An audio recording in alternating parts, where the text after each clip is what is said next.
Yan, nasa MOE na tayo. So, kailangan natin mag-van. Sakay tayo ng isang metro. Bago yun. Okay. 28 pa. Okay. So, sakay tayo ng metro.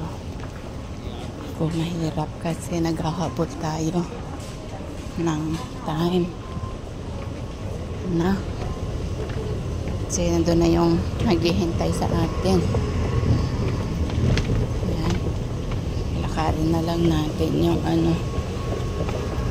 Okay. Naku, wala pang train. Naku. Think meron ng train.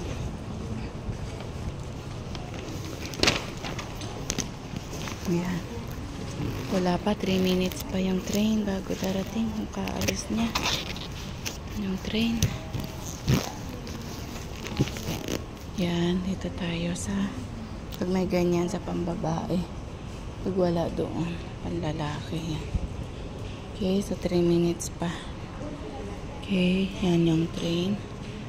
Daanan niya, so hintayin natin. Okay, bye for now.